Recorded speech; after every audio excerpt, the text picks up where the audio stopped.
Eric, you're on the air in Hoboken, New Jersey. There you go, Artie, Hoboken. All right. Good morning, everybody. Good morning. Howard, did you catch the little piece? It's about a 2-minute clip of Jim Kramer saying that he feels the XM Sirius merger will not go through. Oh, don't even tell me that. Are you kidding? Is that what he said?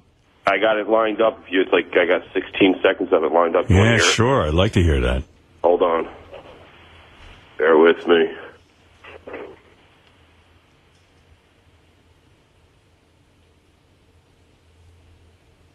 So now when you start thinking, well, is the SEC just relying entirely on the fact that when it mandated these two, it said that there could only be two, there couldn't be one.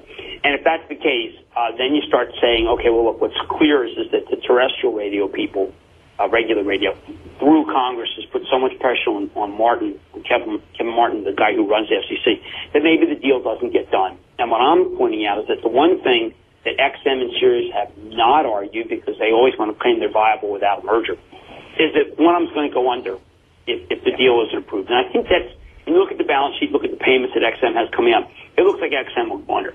So a lot of people are playing Sirius. They're playing the game Sirius. There's more to it. I sent it to Will if you want to get the whole clip. Well, Jim is right about a lot of that. From what I just heard him say, he's correct that, look, these two companies have been held up for over 16 months now. It's unheard of. But that's what I said at the very beginning. Either they approve the merger and there's one company, or they don't approve the merger and there's one company. Yeah, and it's unbelievable what it's going to cost people in terms of, the stockholders. Imagine a company goes out of business. Right, it'll be more devastating if one of the companies just dies. And I also believe what this delay tactic has done is that a lot of the consumers out there aren't clear which service to go through. In other words, it hurts the whole satellite industry, whether you were going to buy XM or Sirius. It hurts the whole industry because people go, oh, I'll wait for the merger because they assume they're going to need to get a different set of radios or something like that, which they won't, according to what I've read. But it says to people, oh, I don't know what to do. There's a merger. I'm going to wait. It's like, would you buy an iPhone 2 weeks before you heard a new iPhone was coming out? No, you wait. But it also makes people not make a choice. Right. They buy a car and they just stick with whatever's there because of the merger. They don't really make a choice. Right. They say, oh, well, I'll get XM because if I want Howard Stern, it's going to merge anyway. Right. Yeah. Well, Howard, you hit the nail right on the head. Here's another 10 seconds about what you just said. Okay. Because these companies needed to break even at a certain point. Oh, they're so far break even. It's scary. And, this Sirius is a call option. And arguably, it will be cut in half if there's no deal. Okay, cut in half. And if there is a deal, it can still be up. But it's obvious that the longer this thing's drawn out, if I wanted to make this so that one of them went out of business and the deal failed, I would just keep postponing the decision because these are bleeding assets. They're like calls, and they don't have much longer to go. Neither company will say that, but that's the point of Wall Street Confidential. Okay, so we need to get Sirius and XM together and now. Yep. Yeah, it's so disheartening what has happened with this. This will be, for me, it is a turning point in how I view government and how I view the world. I'm not kidding. It's unbelievable to me. It has absolutely devastated me about trusting government and trusting them to do the right thing. I am seeing firsthand, because I'm so close to the situation, just how despicable these lobbyists are, how despicable our officials are. It just has turned me off. I don't even want to vote in the next election. I don't believe Obama. I'm not sure how I feel about McCain. I've heard Obama has absolutely zero command of what's going on in the world. Where did you hear that? If you read, I was listening to some commentator talking about, off the page, he's really bad. I mean, they got to script out everything for this motherfucker. That's what they're saying. Well, that was Reagan.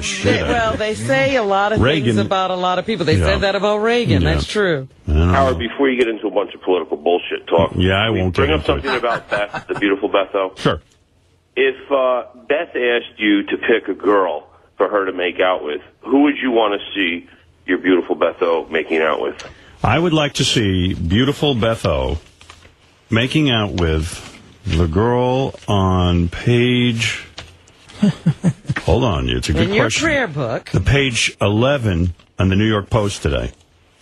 She's in an ad, and she's in a leotard. And Oh, the black leotard? the girl in the black leotard on page 11 of the New York Post. That's who I'd like to see Beth make out with. I will open my textbook. While I'm doing both of them. Everybody read along. Oh, yeah. Yeah, that's about as good as it gets.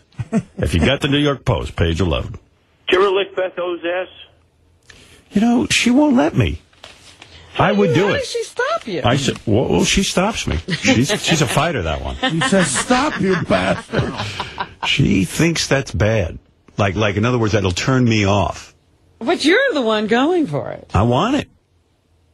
Like, you know, when I'm really amorous and I'm really, like, I haven't had it in a couple of days, and I go, I just want to lick your asshole. And she's like, what? Oh, so you're announcing. You're not just doing it. No, I've taken that approach too, Robin. Honestly, I have. I listened to you over the years. She clenches up? Yeah, she just clenches. And she goes, whoa, you know. Yeah, I don't know. You know, she's not crazy like that. She's not wild. I've been with wilder chicks, I'll be honest with you. She's the Marion type. You know. Yeah, those wild girls, you just do them and leave. Yeah, well, you know, that is a funny thing. There are girls who do things in bed that are so insane. And then you say to yourself, well, why didn't you marry them? Because they're insane. Yeah. Some of them will do crazy things in bed, like charge you.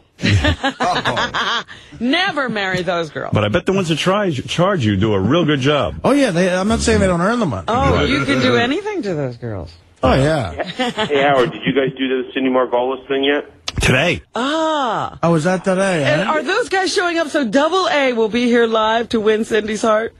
Yeah, it's 7:30 where Cindy Margolis will be here, and one of those guys will win a date with her. All right. Love you, Howard. You're the best. Thanks, Eric. Bye. That's depressing news what Eric brings to us about what Jim Kramer said, but yet I believe he's right. I don't think this thing's a slam dunk at all.